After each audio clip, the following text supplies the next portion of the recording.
Medicine की दुनिया हमेशा बदल रही है। पेशेंट्स का ख्याल रखने के लिए नई नई टेक्नोलॉजी आ रही है। पिछले कुछ सालों में एक बड़ा बदलाव आया है रोबोटिक सर्जरी का।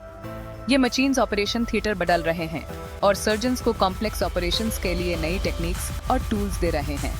लेकिन किसी भी नई टेक्नोलॉजी की तरह ये जरूरी है कि हम इसके फायदे और नुकसान को समझें, खासकर जब हम उनकी तुलना हमारे अनमोल ह्यूमन सर्जन्स से करते हैं। सदियों से ह्यूमन सर्जन्स अपनी स्किल्स निखार रहे हैं, अपनी नॉलेज, स्किल्स और समझ का इस्तेमाल करके पेशेंट्स का इलाज कर रहे हैं। मेडिसिन में ह्यूमन टच, पेशेंट्स को समझना, उन्हें हिम्मत देना और उनसे कनेक्ट करना हेल्थ केयर का एक इम्पोर्टेंट पार्ट रहेगा। फिर भी रोबोटिक सर्जरी की प्रिसीजन और मिनिमली इन्वेसिव नेचर की वजह से एक नया डिबेट शुरू हो गया है। क्या फ्यूचर के ऑपरेशन थिएटर में रोबोट सर्जन्स की जगह ले लेंगे? रोबोटिक सर्जिकल सिस्टम्स जैसे कि दा विंची सर्जिकल सिस्टम काफी फेमस हो गए हैं अलग अलग सर्जरी स्पेशलिटीज में। इन सिस्टम्स में रोबोटिक आर्म्स होते हैं, सर्जिकल इंस्ट्रूमेंट्स और एक हाई डेफिनेशन 3 डायमेंशनल कैमरा के साथ। सर्जन इन आर्म्स को कंट्रोल करता है एक कंसोल से, जिसे यूज सर्जिकल फील्ड का एक बड़ा और क्लियर व्यू मिलता है। रोबोटिक सर्जरी का एक बड़ा एडवांटेज है इसकी प्रिसीजन। रोबोटिक आर्म्स बहुत ही एक्यूरेसी से मूव कर सकते हैं, जिससे आसपास के टिश्यूज का कम से कम डैमेज होता है और पेशेंट्स जल्दी रिकवर कर पाते हैं। साथ ही रोबोटिक सर्जरी अक्सर मिनिमली इन्वेसिव होती है, यानी इसमें ट्रेडिशनल ओपन सर्जरी के मुकाबले छोटे इंसिजन्स लगते हैं। इसका मतलब है कम दर्द, छोटे निशान और हॉस्पिटल में कम समय बिताना।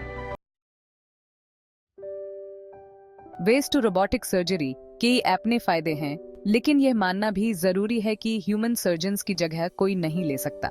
सालों की मेडिकल ट्रेनिंग और एक्सपीरियंस सर्जन्स को ह्यूमन एनाटॉमी, फिजियोलॉजी और सर्जरी की कॉम्प्लेक्सिटीज की गहरी समझ देती है। वो अचानक आई मुश्किलों से निपट सकते हैं, तुरंत फैसले ले सकते हैं और इमरजेंसीज को अपनी एक्सपीरियंस से हैंडल कर सकते हैं, जो उन्होंने ऑपरेशन थिएटर में काम करते हुए हासिल किया है।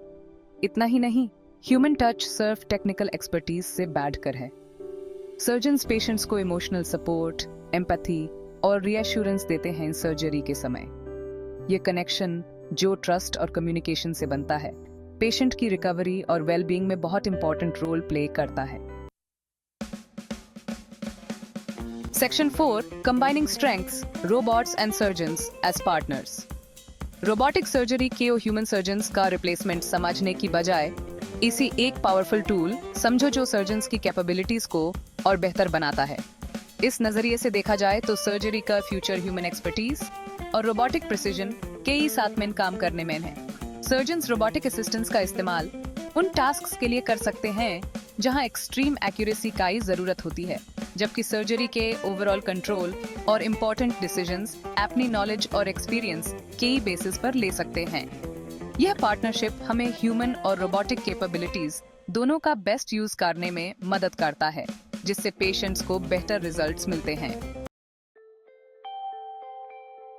Section 5, looking ahead, a future of advanced health care. जैसे जैसे टेक्नोलॉजी आगे भी आज रही है, हम और भी एडवांस्ड रोबोटिक सिस्टम्स और आर्टिफिशियल इंटेलिजेंस को हेल्थ केयर में देखेंगे। इन इनोवेशंस में सर्जिकल प्रिसीजन को और बेहतर बनाने, कॉम्प्लिकेशंस को कम करने और पेशेंट रिकवरी को इम्प्रूव करने की क्षमता है। फिर भी मेडिसिन में ह्यूमन एलिमेंट, कंपैशन, एम्पैथी और डॉक्टर पेशेंट रिलेशनशिप हमेशा ही सबसे महत्वपूर्ण रहेगा।